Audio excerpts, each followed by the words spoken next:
Let's give this a listen. I am writing on behalf of my mother, who is afraid of ghost stories. And I just want to let you know that if it sounds like it's rehearsed, it is because I'm reading it. I'm a little nervous. 4 or 5 weeks ago in September, my stepfather fell ill, and he was achy. He became weak and needed to be transported by ambulance to the hospital. A few hours later, the doctors put a much-needed stent in his liver as he was in excruciating pain. 2 days later, after testing a CAT scan, the prognosis came back that Jim had liver cancer. The very next day, when the final CAT scan results came in, the doctor sat down my mom and Jim and told them he had liver, lung, lymph node, and stomach cancer. There was no available treatment. His cancer had metastasized. Shortly before Jim went into the hospital, their dog Ginger started behaving strangely. Her eating and drinking habits were lacking. She did not have as much energy. Ginger was 12, so my mom thought it was due to her age. It appeared that once Jim's health began to rapidly decline, so did Ginger's.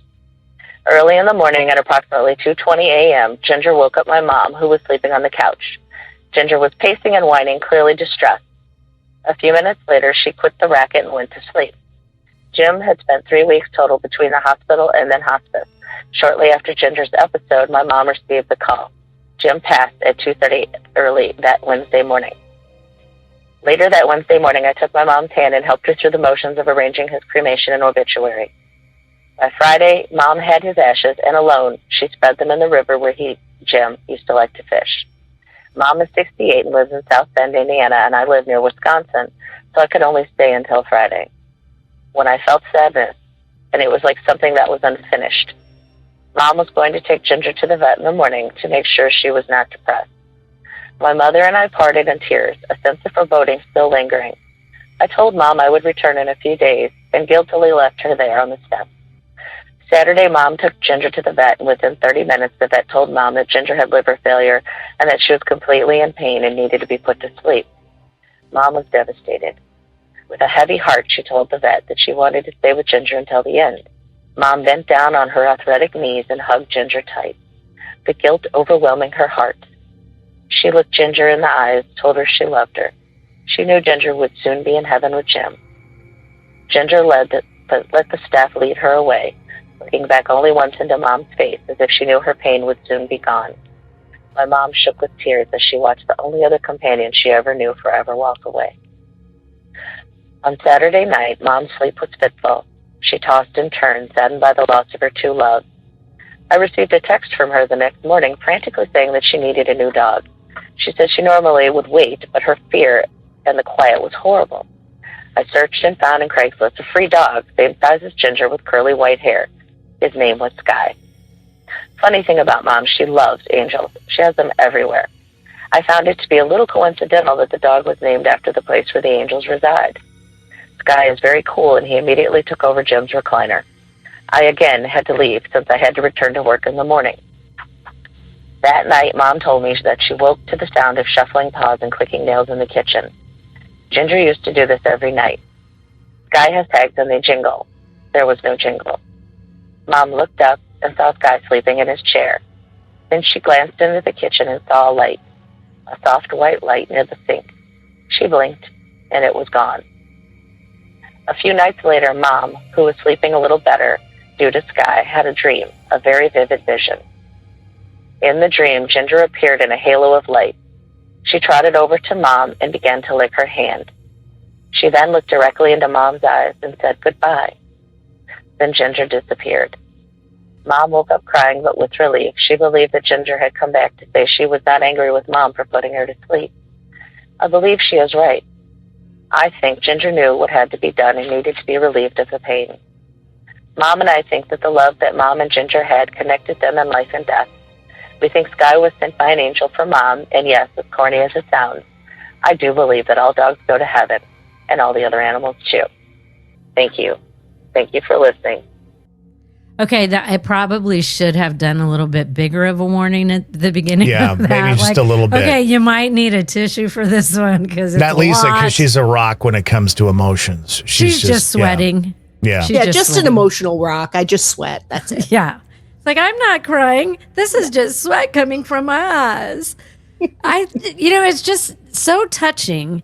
And I saw Todd's face when they found out about Ginger. Mm-hmm. It's just like all of it at once. And like the dad, that reminded me of my dad, because that's kind of the way it went down with my dad. Like, oh, and by the way, it's not just pancreatic and stomach cancer, it's 5 other cancers, and there's nothing we can do. Yeah. And so that got me. And then when you add a dog into that story, it's so interesting. I do think that sometimes one dog can bring the other dog to you. Because I felt like that with Benji.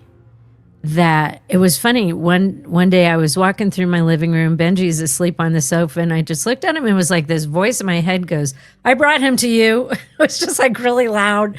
Like it wasn't external. It was just like a really loud thought in my head that just popped up randomly. And I just stopped and I looked at Benji and I was like, "Buddy, you had to have brought him to me." I just think, and for her to just be like, I can't imagine how quiet her house would have been. She needed a dog. Mm. I gotta tell a quick story, and I know Lisa knows this one, and she's probably thinking Todd's gonna tell this story, but I had Lisa's like, I know this story. I've had 4 dogs in my adult life, and all of them were rescues. So I, didn't know a lot about them. You go down to the shelter and you choose them and you bring them home and whatever. And I had a dog named Winston, a black lab-ish dog. And everything was great. One of the best dogs ever. Just perfect for me. Very low key.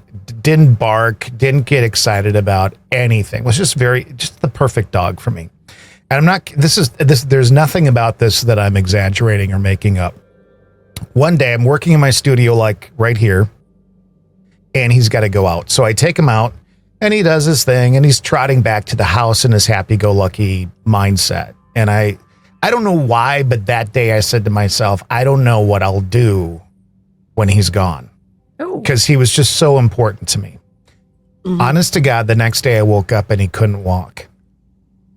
And took him in, and he had cancer and internal bleeding and was not going to make it. So the very next day I lost him. And oh my God. It was just the worst, the very worst. And I think that was like a Thursday. Literally on Saturday, I said to myself, just like this woman did, I need a dog. I know a lot of people will look at that and go, well, you're just replacing a dog with a dog because I needed something in the house. Mm-hmm. And went to the local shelter, saw some mutts, because that's what I was looking for. All of them were, jumping around, going crazy in my face. One of them grabbed my beard with its mouth and was tugging on it. And I'm like, this is not what I need, but whatever. And I said, to the person who was with me, I said, let's just go look at the shelter where we found Winston. Just let's go look. If we don't walk out with a dog today, that's fine. But I want to start the search because sometimes it takes a long time to find the right dog. So we go to the shelter. And we walk in, and I'm not lying about this, Carol. I walk in, and sitting, and all the dogs are jumping around in their cages like they do when you walk through. Except the one cage, there was a black dog sitting on the floor, looking and wagging its tail. Mm-hmm. And it was the same cage that Winston had been in. No. I am not lying to you. I literally broke down just bawling my eyes out. In fact, I'm going to tear up now and like the rock that Lisa is. Wow. And she's just sweating. And Draven came home that day. And I will just tell you that there's some similarities between the two. He's very low key for the most part too. He's got a little bit more energy. But there was no doubt in my mind that Winston had sent him for me in that same cage at that same shelter. Right. Sitting, same color, sitting in the same position, just sitting there while all the other dogs are jumping around. Obviously I had to take that dog home. And I have one question. Was he on sale like Winston was? So because Winston was on sale. You told Winston was on sale. Yeah. Cause he was older. I don't think Draven was on sale, but gotcha. Yeah. But I really think that the right dog comes to you. Absolutely. you know, and it sounds like she got the right dog. Yep. And then she heard her dog, and the whole thing with the light in the kitchen and hearing her dog. That's and cool, then actually. a visitation dream. Yeah. I honestly think our pets can stick around and can visit, you know. Many times I have felt what I call phantom kitties jumping up on the bed and settling in next to me. There ain't nothing there jumping up on the bed and sitting next to me. But I imagine it's a former cat. Yeah. Because we've talked about that a lot on this show, about specifically cats. Like that happened a while back in the last few months, where my cat jumped up on the bed and I could feel, I didn't know which one it was, but one of them is snuggling in. And I reached down to pet the cat and there's no cat. Right. And I'm like, oh, I know who that cat is. Yeah. But I think the same thing does happen with dogs as well. 100%. Yeah. Dogs are so human centered in their lives. And I really think that A, they want to continue looking out for us, and B, they don't want us alone. And for her to go through so much and losing her husband and her dog, which I can't imagine. In days of each other. I cannot imagine. But she didn't. I wonder if she ever had any sort of visitation from her husband, you know, or if the dog kind of took care of all that and she felt like, okay, they're together. And that was what she needed to know. Because I would like to think, you know, you've got to find each other there, you know? Oh. Okay, next time I do a story like that, I'll be like, get a Kleenex. I was going to say tissue warnings. You. You should have like a little sign that blinks, tissue warning, tissue Ding, warning, ding, tissue ding. warning. Todd could have put that up there. If I Grab would a have Kleenex known now. Yeah.